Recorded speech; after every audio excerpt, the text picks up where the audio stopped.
Hey folks, and welcome to Typology, the show on which we explore the story of you through the lens of the Enneagram. My name is Anthony Skinner, producer of the show, and we are happy to have you here with us today.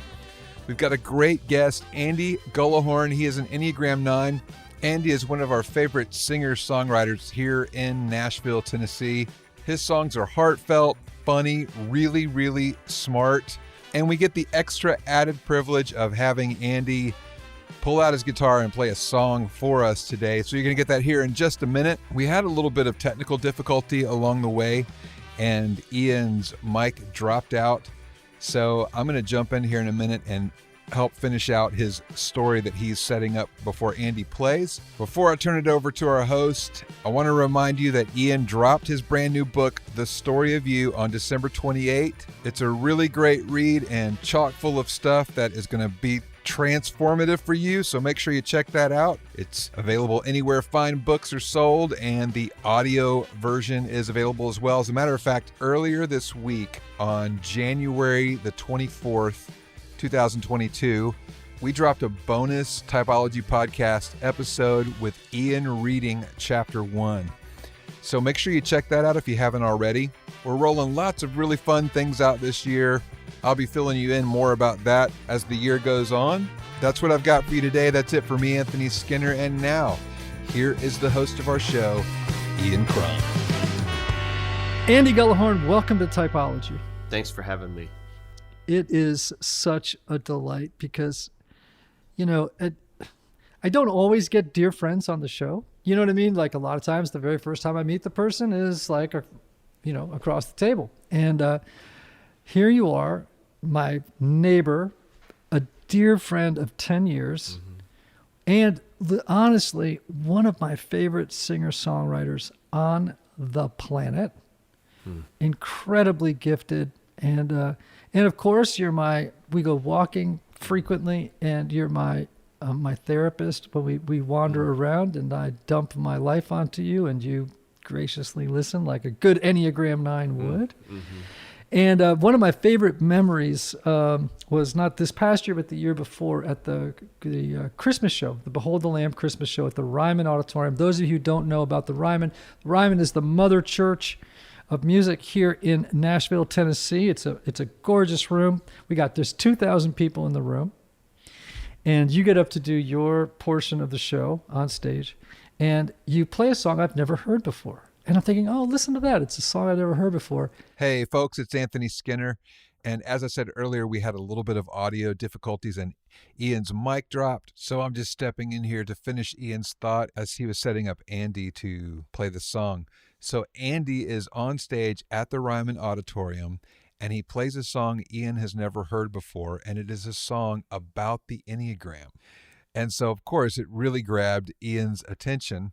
And when Andy came into the studio today, we have guitars hanging on the walls, and Ian asked Andy if he would sing this song for you all today, and Andy graciously agreed. So now here is Andy Gullahorn.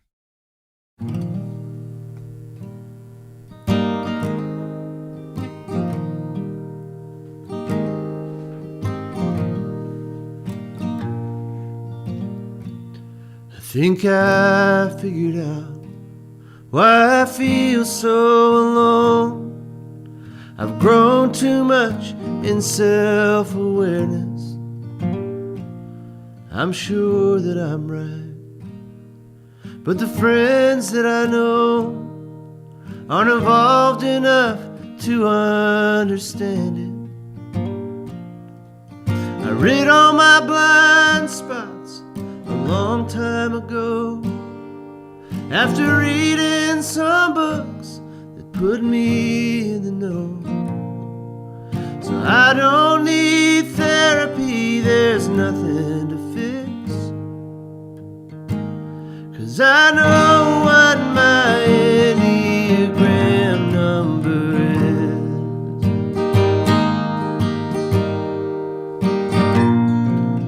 is. Some old European said, know thyself. You'd probably be jealous of me though, 'cause I'm a man without a shadow, a picture of health, who humbly got rid of his ego. I taught myself yoga, so I'm all covered there. Every once in a while I do center in prayer.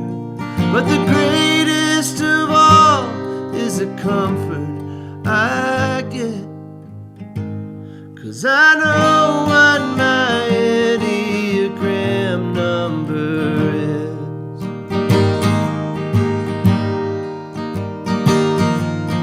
I used to not see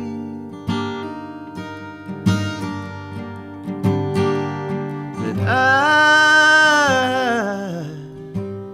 had much more to me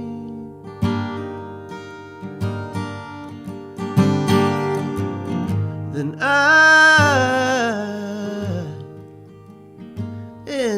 INTP. Now I see it all clearly.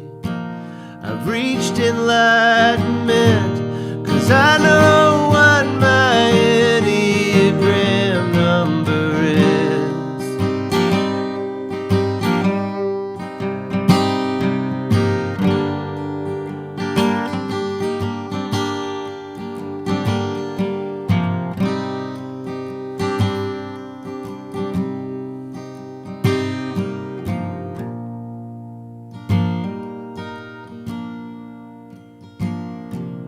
Part of my calling as one who is woke is leading the lost through the dark night.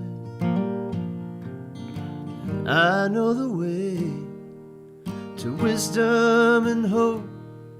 I'll text you a link to the website. Multiple choices, that's all you must do.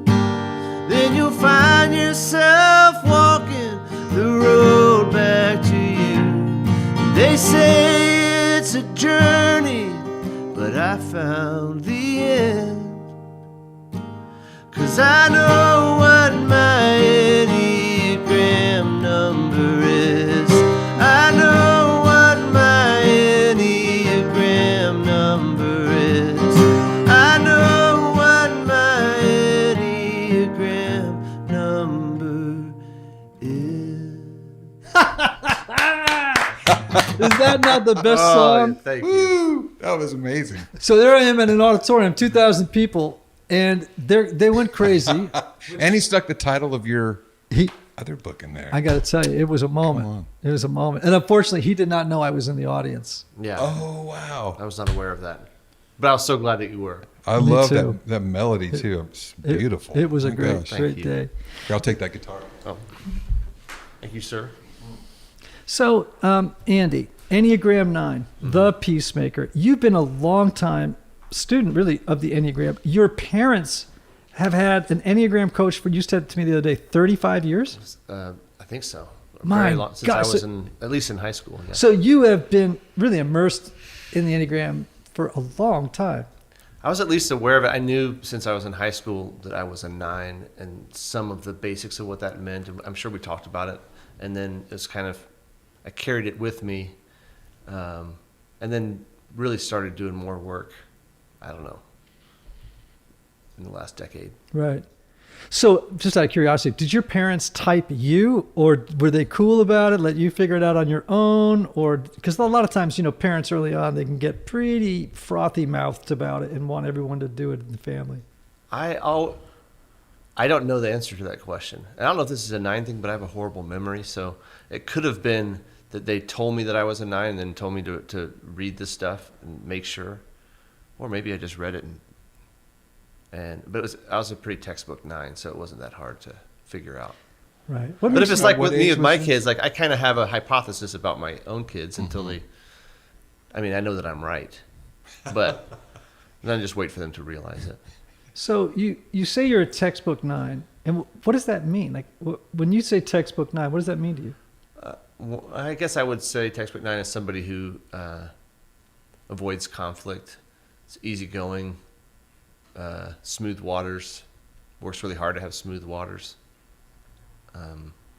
It's come to mean other things over the years, but that's kind of, I would say that's the basic part of it for me. So, I've written this, I gave you a copy of my new book, The Story of You. The Story of You, The yes, sir. Story of You. That's right. And, describe how each of these nine types occupy a story that they tell themselves and others about who they are and how they think the world works. And that story really works for them as little people, right? It helps them make sense of their trauma, of what they're experiencing. It helps organize all the messages they're picking up and internalizing from parents and teachers and culture and coaches and, peers, right? That kind of reinforce and keep building on that story. And really the Nine's story is kind of built around this mistaken belief that they're not really as important as other people, or sometimes it's just that other people just seem to have more energy and investment in their own opinions, preferences, desires, viewpoints than the Nine does. And because the Nine wants to maintain connection with other people, that's a big deal, and they want to preserve inner peace and outer peace, but really inner peace is the big one. Their strategy, of course, is by avoiding conflict, by sometimes merging with other people, sometimes fading into the wallpaper, right? And of course, then the risk of the story is that they become selfless, like without a self, right? And so the journey for them is to really decouple themselves from that story to rewrite a new one, right? So I guess one of the things I would ask you then is, does that story that I'm describing sound true? And how did you end up crafting that story for yourself as a kid? Like, how did that happen? It does sound true, very true. And like I said, my memory of childhood is not that great. But the feeling of, like when I first heard that Nines don't think their presence matters, that's part of the story that we adopt, I was like, I don't know. But then the more I kind of did work around it, the more that kept showing up over and over again in ways that kind of surprised me. One way I would say it, what you were saying, is that a story I told myself was that I didn't have an opinion about anything. Interesting. Because anybody's opinion was just as good as mine. So I can remember coming out of movies, growing up to adulthood any time, and if I was with a group of people and they'd say, "What'd you think about the movie?"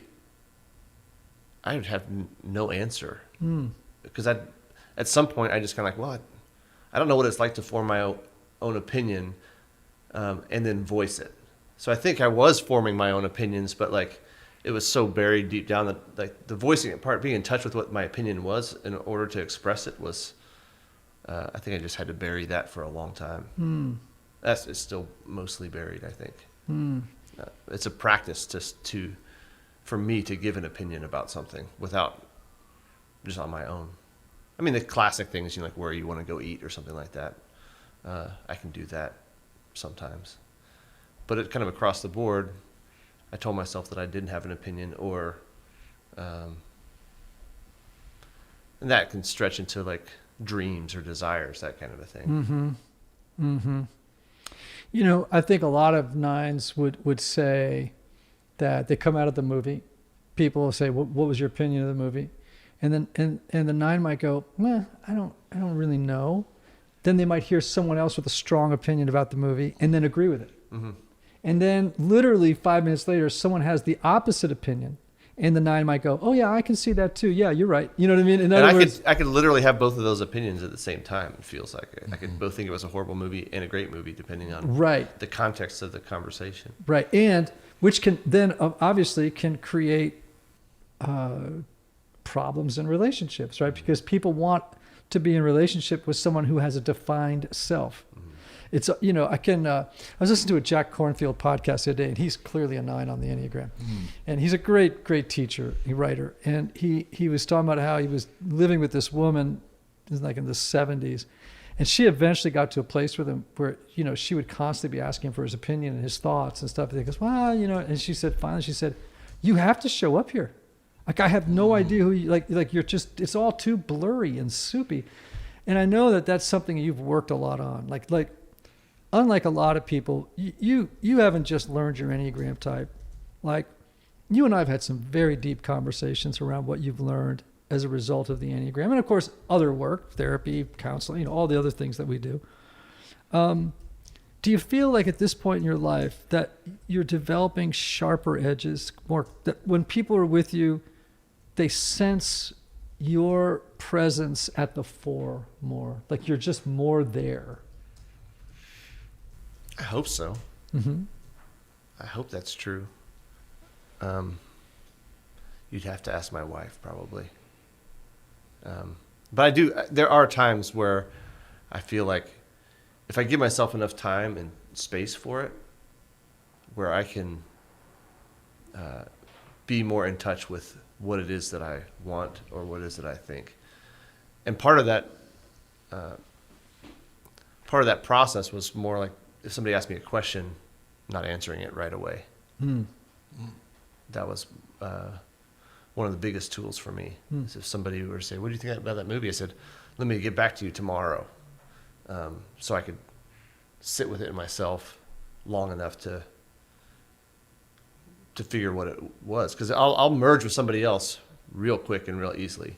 And so I have to kind of be separate from that to form my own opinions and know what I think and feel about something. That's great advice. Yeah, I think little tools like that along the way really, really help us, right? I have some tools that have been really, over the years, have, you know, given me some skills in the moment that I never had before that were like really, really, really helpful. So here's a question I like to ask people. Think back to what your first 15 years of life, and let's say you were writing a memoir about those first 15 years. What would the name of the memoir be? Looking through the lens of the Enneagram, let's say.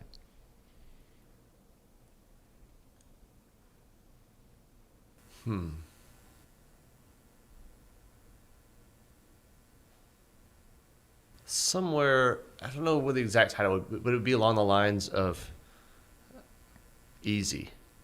Just kind of like, not just easygoing, but just like an easy presence.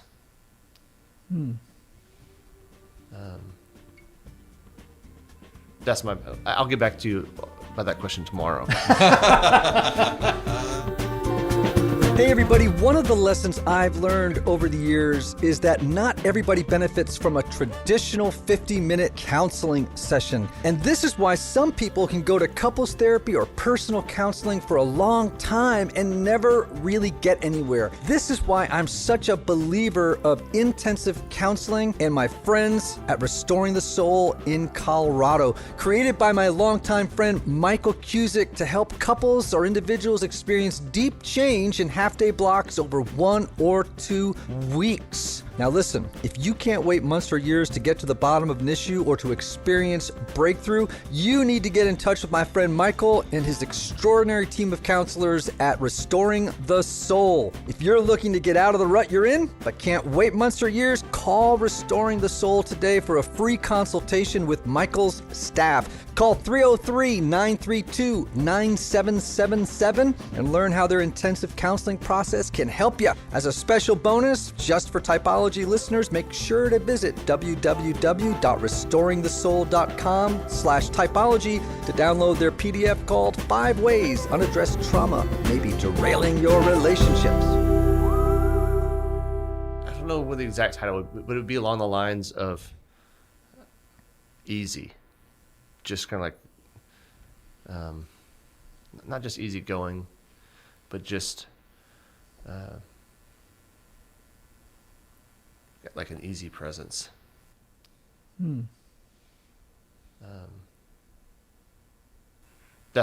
I'll get back to you about that question tomorrow. No, I mean, easy presence can be a beautiful title, right? Yeah.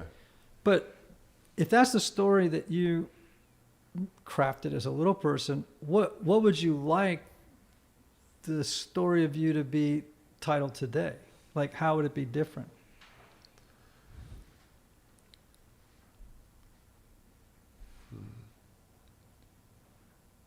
There are things about that easygoing side that I think are wonderful and what I love about myself. So it wouldn't be totally different. It wouldn't be like, abrasive, Right. businessman. I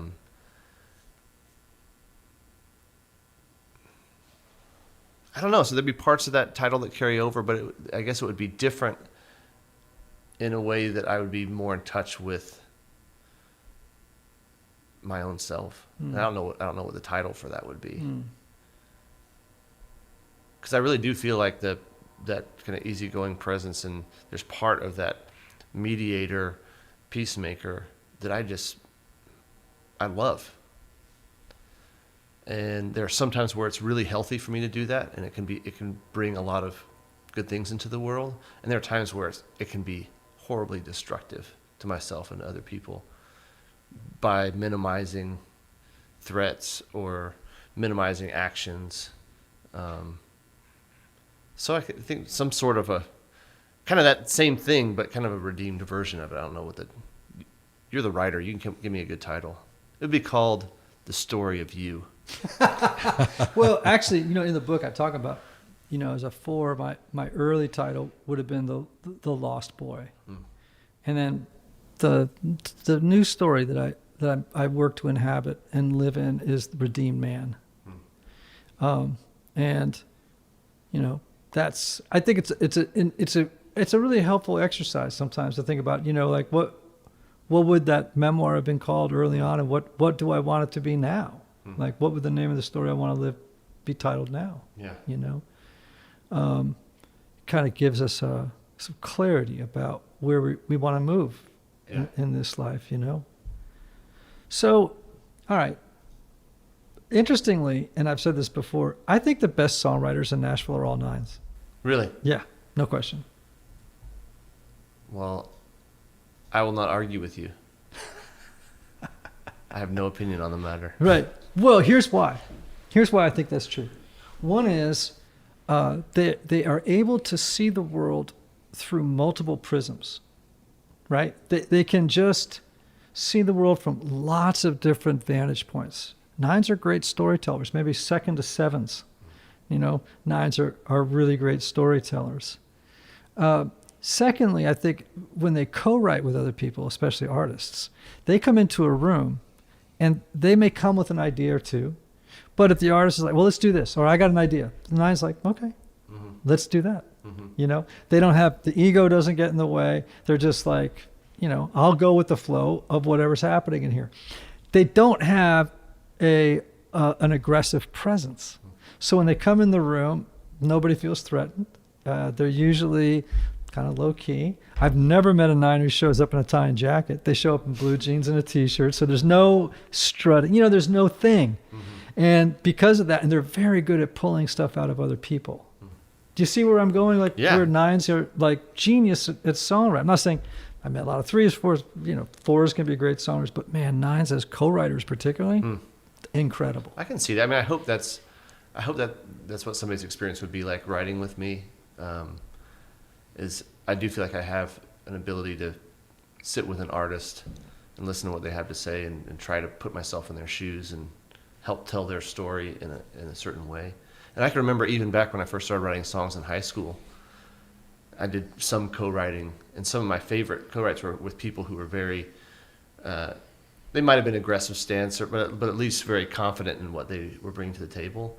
And I always loved it because I wasn't. I was just like, I could kind of ride that, and my job was to kind of like fit it into the song form, which I love. But I love writing with artists for that reason. I love hearing their story and trying to find a way to tell it as if it was my own. So there is, some level of merging going on there as well. It makes me think, if we talked about this before, but there are a few times there's a group of 9s here in town. We get together for breakfast and we call it the Peace Summit. And, and a lot of musicians and just amazing musicians in their own right. But all of us have been sidemen for a good part of our careers. I mean, I do my own music and whatever, but I'm just as happy. I play guitar for my wife for years and still play guitar for her and for our friend Andrew Peterson. And I'm just as happy doing that as doing my own thing. And there's something about that accompaniment side to it where we don't really have to be in the spot. It doesn't mean we don't have an ego. It just shows up in a different way. Yeah. But just as happy joining in on somebody else's dream as having my own. And that is kind of my own dream, is to kind of join in on that. So I hope that comes in handy as a co-writer. I think it does, but... There's a great story. I can't remember if it might have been Leonard Bernstein, and he was talking about in an interview with somebody, and the interviewer said to him, he said, "So, Maestro, as a conductor, what is the hardest, what is the most valuable player, who is the most valuable player in your orchestra?" And of course, I think people would have guessed what it was. And Bernstein said, "Second violin." And he went, "What?" He goes, "Oh yeah, first violinists are a dime a dozen." You know what I mean? There's a lot of, hotshot first violinists out there. He says, but it is very hard to find a truly great second violinist who is very confident and brings that. It's a critical role, right, to the table. But very few people have the awareness that I'm a second violinist. That's what I do well. I'm really great at making a piece of music sound great without having to be the guy or the woman, at the table. And I don't think that in any way is a diminishment of somebody's role. I think people who know that, Sure. it's like, it's an amazing gift. Yeah. When you say that, I mean, it doesn't feel like a diminishment to me. It feels like the title of my new book. Second chair. I mean, the great thing about being like second violinist or like, a sideman is that you get to eat all the same food, travel all the same places, and you don't have to go out and like sign all the CDs and stuff. It's pretty awesome. That's like that 20 steps or whatever. Put 20 feet to stardom. 20 feet to stardom, like the difference between, the singing background and having to carry the load. Yeah. At the same time, though, and here's where I'm going to push back on you. And this may be me projecting my wonderful plan for your life onto you, which I know as a 9, you would be very hard to do. Right. Good luck. Because I was going to say, because you would be going, and you'd also be thinking at the same time, no, and avoiding conflict without having to say it. Just because I'm nodding doesn't mean I agree with you. That's right. Yeah. So, like sometimes you are such a gifted songwriter and performer, and I'm sure many people have said this to you, like, well, why don't you want to be first chair? Why don't you want to be the star, the guy who's developing a big career and you know what I mean? Like, we have lots of friends, right? You see them on Instagram. They are just killing it. I mean, just like, product lines and t-shirts, and they're just, they're absolutely no better, in some cases, I think, inferior songwriters to you. Have you ever felt like, man, if I just was a bit more assertive in bringing what I have to the world? You know what I mean? Has that ever been a struggle for you? Have you ever found yourself comparing yourself to, let's say, Andrew or somebody else, and you're like, well, I mean, I'm as good a songwriter. It's like, how do you reconcile that? Well, I won't accept that I'm as good a songwriter as Andrew. He's an excellent songwriter, but thank you for saying that. I would say there are fleeting moments where that comes in. I'm like, oh, well, why am I not? It's very fleeting. It doesn't happen very often. And some of that is more around, success and finance, like just notoriety. Like I think a lot of people have that feeling of like, oh, it would be nice to do this or have this. For me, it seems like there's a lot of pressure that I want to avoid from doing that. So it's kind of like a safety protection thing, as if I could be so huge, but I'm protecting myself by making sure that I'm not, that's not, I mean, I don't really have control over that. But I think that's part of where that story comes in, the Enneagram story comes in. When I first heard presence doesn't matter, I'm like, no, I think my presence matters. I have the kind of job where, I mean, I am the front man Right. a lot of my life, Yeah. you know, and I experience some of that. It's not like crazy, you know, stuff, but I have a kind of job where people tell me way more than they should that what I've done has mattered in their lives, and I'm really honored to do that. And people have helped me see the difference between that and my presence mattering. Part of my key to quote success is like having very low expectations for myself. So if I had big dreams of being huge, then there's more possibility for me to fail at it and to feel that kind of discomfort versus, oh, well, I'm happy being a guitar player and a songwriter who does little dinky stuff here and there. I do wonder sometimes if some of that is a defense mechanism from having to put myself out there and kind of say, this is what I want and go after it. But it's also just not my personality. I'm not that ambitious work-wise. I love writing songs. I love playing songs for people. I love what I do. And I'd love to do it as much as I can. But I'm not, ultimately, I don't have the drive to do the drive and the vision to do what it takes to be, you know, some huge, there aren't really huge singer-songwriter, folky artists anyway, so I'm just kind of happy where I am. Does that answer your question? Yeah. Were you worried that you just went off on an epic Saga spree? Yeah. And there have been friends who say like, why aren't you doing this? You should be doing this to advance your career in this. And I'm like, there are things about that sound kind of nice, but it's really, the part that sounds nice about it is being on an airplane and somebody saying, what do you do? And I say, I write songs. And they're like, have I heard any of them? I'm like, no.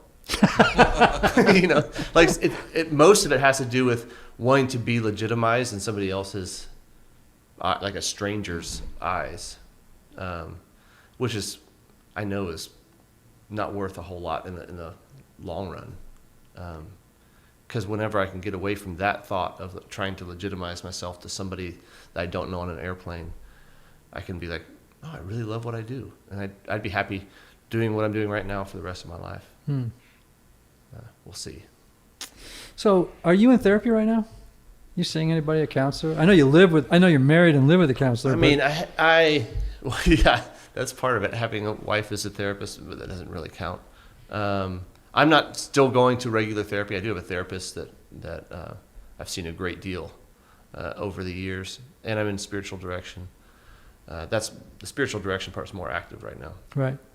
What is at the forefront of your work right now? Like what's the new frontier, if you will, if you're working on yourself?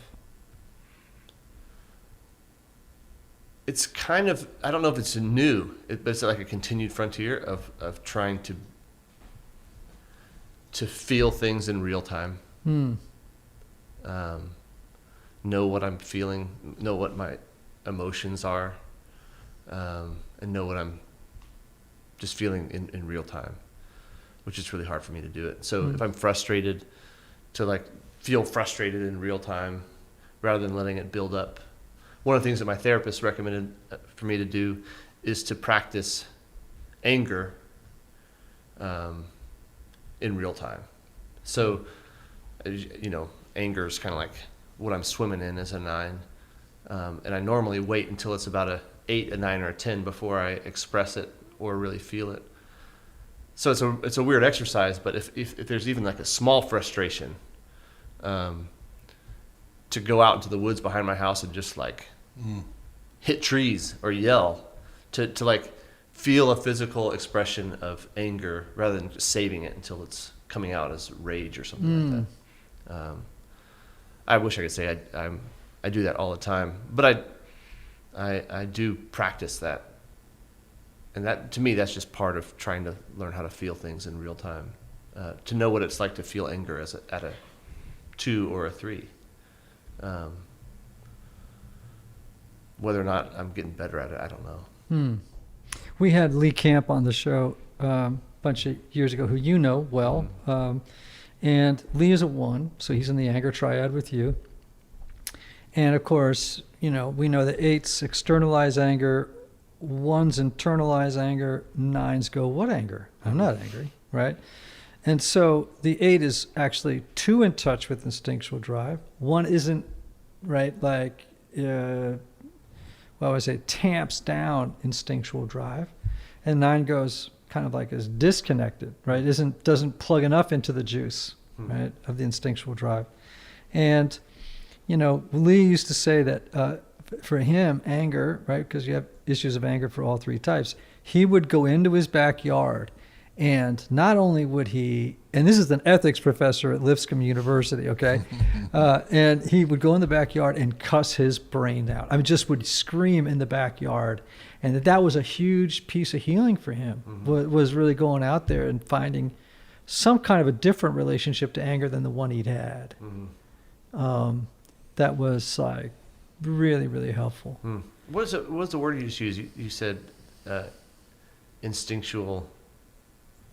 Instinctual drive, instinctual energy. Yeah, and that's part of that's some of what I've been working on with my spiritual director as well. Is like this question of learning how to trust my gut, the instinct, which can like take me to some dark places too. But the difference between like, this the instinct that is there for me to live wholeheartedly, what that would be like. It's just learning how to trust that gut. Yes. Which I rely on a lot. But yeah, I'd say that's also kind of the forefront of the work. That's really good, because that is part of the anger triad's work for the 9. Is being more in the body, more in the gut, right? Which I think for a 9 is like super, super important. Hey, Typology Tribe. I want to take a moment to thank our sponsors for helping us bring you what I hope is great content every week. Now, you all know I'm a big proponent of counseling. Whether you feel like something is interfering with your happiness or preventing you from achieving certain goals, counseling is a great tool to help identify what those blocks are and then work through them. Yet finding a therapist can sometimes feel intimidating, but not with BetterHelp. BetterHelp offers online counseling at your own time and your own pace. You can schedule secure video or phone sessions plus text and chat with your therapist when it's convenient for you.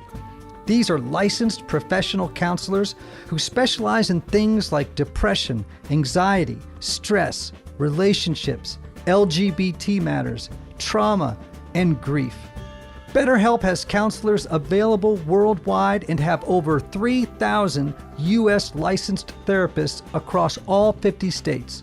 In fact, so many people have been using BetterHelp that they are recruiting additional counselors in all 50 states. And get this, if you're not satisfied with your counselor for any reason, you can request a new one at any time at no additional cost. Best of all, it's a truly affordable option. I want you to start living a happier life today. As a listener, you'll get 10% off your first month by visiting betterhelp.com/typologypodcast. Join over 1 million people taking charge of their mental health. Again, that's BetterHelp, HELP.com/typologypodcast. TYPOLOGYPODCAST. Now, you and I share a mutual enthusiasm for 12-step spirituality. How has that been of service to you as you've done your work? So many ways. I'll say the first one that comes to mind is talking the 12 steps about character defects.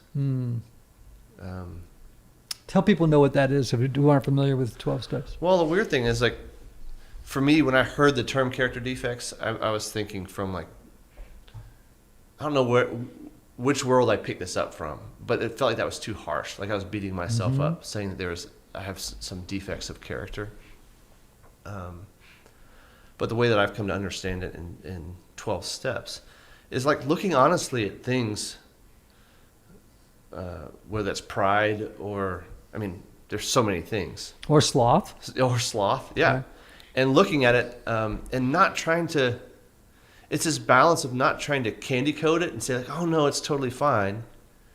But also not saying I'm a piece of crap for having that, right? So it's just trying to be honest with myself about, yeah, I'm not very motivated. I can just kind of sit around and not get stuff done. And there's a way of looking at that with self-compassion and saying, yeah, this is something that is really hard for me. But until I actually look at it and name it, I can't do anything about it. So I think in the 12 steps, it's kind of giving a framework to look at it in the context of compassion for myself, or moving towards something. So it's not just like, this is what you do and it's so annoying, or this is what you do and it's so bad. It's looking at something that is keeping me from being the kind of person that I want to be. Yeah. Yeah. And once I do that, I mean, I guess I spent a lot of time just not looking at it and just hoping I would change someday. Mm-hmm. And maybe that works for some people, but it didn't work for me. It's interesting. I think there's so much really healthy feathering, or a great way to twin 12-step work with the Enneagram. Oh yeah. Right? Well, tell me, you just got Oh no, perked up. It's hard for me to separate them. Because to me, that's what the Enneagram is too. It's kind of looking at the shadow side. You know, when people first hear about their personality type, they're like, oh, there are things that really sting. And if you get past, you know, the sitting around joking about, you know, this is what a 4 would say or whatever. If you get past that level and you take those things that really sting and you really look at it like, well, if this is true about me, I've even found that the Enneagram has been helpful diagnostically. So certain things that they say, oh, when 9 does this, I'm like, yeah, that doesn't feel true for me. But moving forward as a hypothesis, like, well, what if that was true and I'm just blind to it? It's helped to bring out things that I was just totally unaware of. So I think both of those things are about looking at yourself with compassion. I'm not a bad person getting good, but a sick person getting well. I think that translates over both of those places. Yeah, I've heard some things recently. You know, I've got a group that meets on actually tonight at 6. And we've just finished this book on steps 6 and 7, right? We're entirely ready to have God remove these defects of character, right? Turn them over to God and ask God to remove our shortcomings, right? That's essentially 6 and 7. I just botched 7. But, you know, I think one of the things a friend of mine calls them, he doesn't call them character defects, he calls them character defenses. Because that's actually what they are. I mean, these are the things, these are the plans, the strategies I came up with to deal with pain and to find my way through the world. I didn't know that, right? But things like sloth, envy, all the different passions of the Enneagram, and the different things that we do almost now mechanistically, you know, they're character defenses, not just defects, right? Because I think, well, like you, I always thought, defect's kind of a hard word, you know, like I already got enough problems right now. I mean, no one walks into a 12-step meeting because life's going great. Right. So, you know, I really didn't need that. But when someone said, you know, these are character defenses, I was like, got it. That makes sense, because that's the self-compassion piece, right? And as we do our Enneagram work and we do start to look at our shadow side, we do look at our character defenses.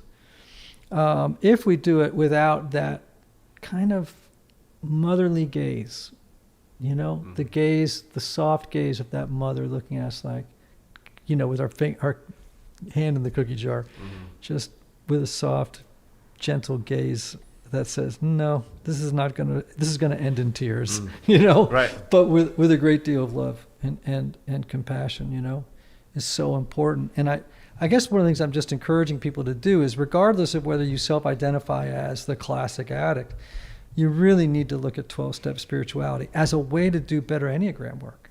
And I think one of the things that 12-step spirituality has that's not as built into Enneagram work is not doing it alone. I think there are a lot of people who are doing Enneagram work in with other people, but it's also something that, some people are sitting at home reading stuff and just kind of like doing all the processing on their own. Yes. So what's helpful is to have people, brains outside of my body, other people who are looking at my life. And so they can see, I was thinking particularly like one of those character defenses, there are a lot of years where if somebody was asking how I would kind of describe myself in kind of a character defect kind of way, there are times where I'm like, I just feel like I have no backbone. And to say that in a community of people who know me and who have walked with me, they can kind of help guide things that are like, okay, this is a helpful way of looking at that if it's moving towards growth and healing, or you're beating yourself up. And they can kind of help guide, keep me from beating myself up. If that's a message I'm telling myself that is really just kind of like, not true, and it's just to beat myself up, and they kind of won't let me hold it. Which is hard to do if you're doing work on your own. And I'm not saying most Enneagram work is done on your own. It's just, that's just built into 12 steps. You can't do it. You can't do it alone. That's a great point, because I do think the vast majority, 99% of people, do their Enneagram work alone. Now, some might listen to a podcast, but that's not interactive. I mean, it's a passive kind of form of learning. Whereas I do think, I would love to see, whether it's therapists put together groups or people you just no need to do that. Why pay? Just like you do, get together with a group of people. And it can be funny, but it can also be like, let's also, knowing what we know about each other based on our Enneagram types, let's check in. Let's hear what's going on.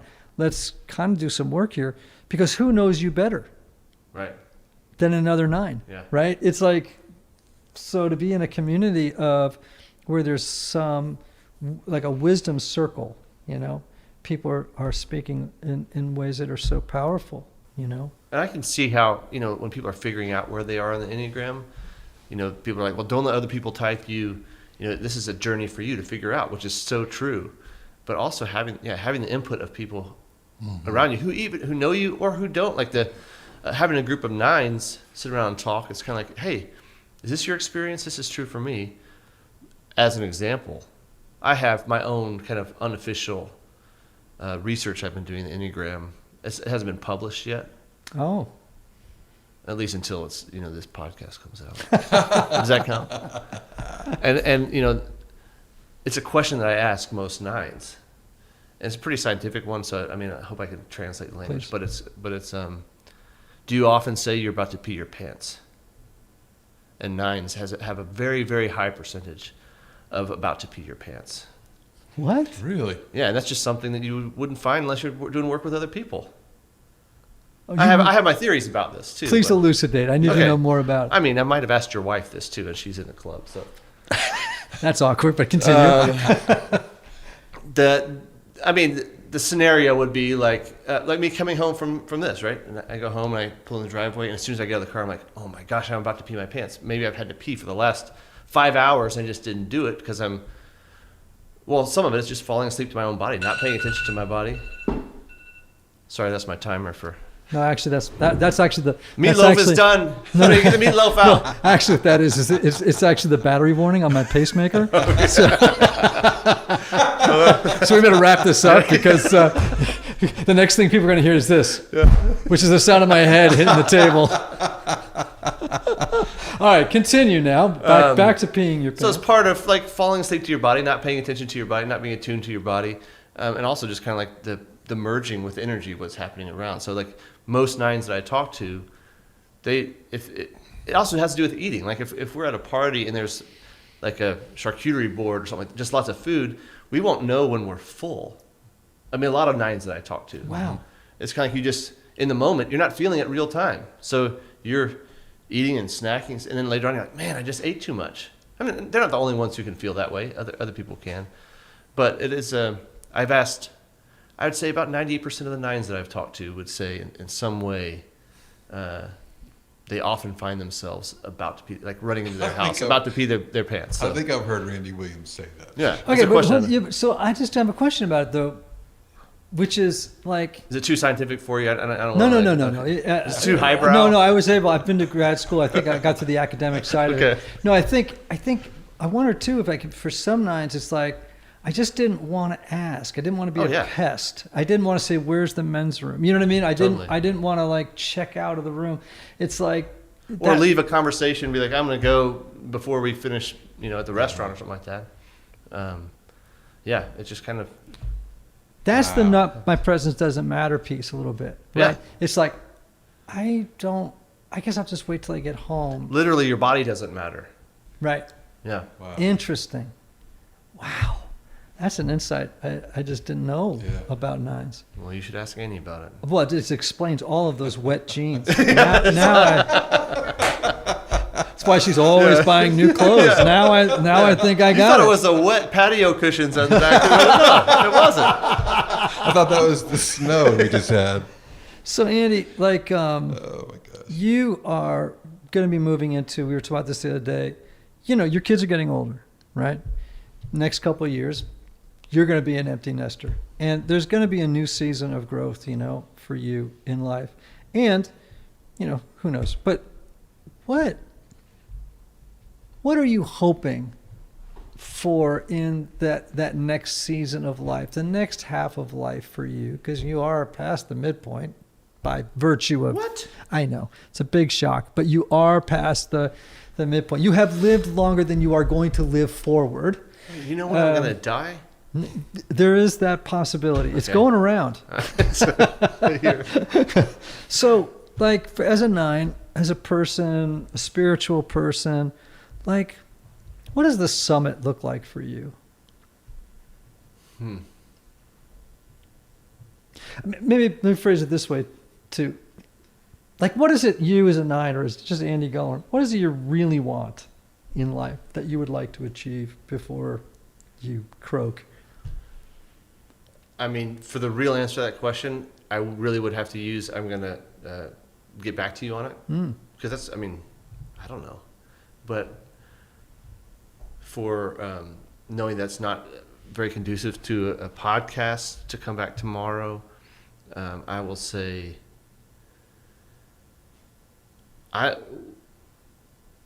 one of the things that really just lights me up is having quality time with friends. And I have, this, we take walks. I've got my buddy that I've walked 1.5 miles to give a high five to every week for coming up on 8 years. So these little rituals that I have, I play badminton every week with the same people. And so I think as we move more to empty nesters, I can kind of see it. One, I want to continue doing what I'm doing. I love playing songs for people. Moving into, I started doing these, what I call therapy concerts.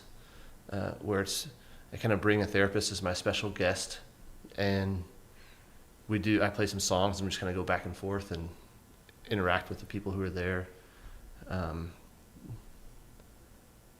No, it's not you, Ian, but I will bring you. Let's do that. What the heck? Well, I'm not against it. I know you can't see this, but Ian is crying right now. But kind of in that realm, I love...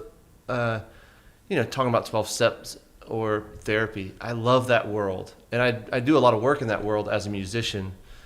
And if I liked writing papers, maybe I'd go back to school, but I don't think I'm going to do that. So I kind of just see it moving into that realm. And in the years to come, I really feel a pull to be even more involved in my local church. Not like some official role, but to be able to have people over after church and really kind of pour into that space. Just because it's harder at this stage of life with kids, and it should be. I love spending time with my kids. So I don't know. I kind of keep doing what I'm doing, but with those, add-ons. What do you think I should do? Great question, 9. And with that, that's funny. Andy, what I think you should do is continue to be the marvelous human being that you are. and to just continue doing what you already do, which is giving God consent to make you whoever it is that he would most want you to become and to be, and to just enjoy it, you know, and just to enjoy it, which I think a lot of people don't really think about. It's like, no, let's just kind of plow through. It's like, no, one of the reasons, like, I like the poet, I think it's Paul Durkin, the Irish poet, he says, enjoy yourself. That's what you're here for. You know what I mean? And I'm like, that's a lesson that people of faith could really learn to hear from, right? Right. Enjoy yourself. It's what you're here for, right? Thanks for coming on. Thanks for your heart. Thanks for the fun and the meaningful dimension that not just the fun you bring my life, but the meaning of our interactions and friendship has meant the world to me. Thank you. I love you a lot. Yeah. Come on back. And I'm proud of you and your new book, The Story of You. Yeah, baby. I want a song that includes the line, The Story of You. I'll try to. Yeah, the song, the book actually has to get big enough for anybody to understand the joke, but that's okay. Right. We can pray that I'm going to go happens. back and do all the other books too. Yeah. Would you? Yeah. We got Chasing Francis. Yes. You can have a trouble with Jesus, My Father, the CIA, and Me. Oh, That's going sounds to like be a a good tough country one. song to me. You know? I kept having this thing roll around in my head. Something now I know the difference between what's false and what's true because I found my new story in the story of you. Yeah, see? Whoa. Because I found my new story in the story of you. See, it's right. It writes itself. Well, 2 songwriters in the room. I better get out of here. Although I want 10%, so I'm going to just change one word. Anyway, guys, As long thank as you you. don't fall asleep in the room, you get that 10%. Right? It's Nashville. You get 33%. That's right. That's right. All right.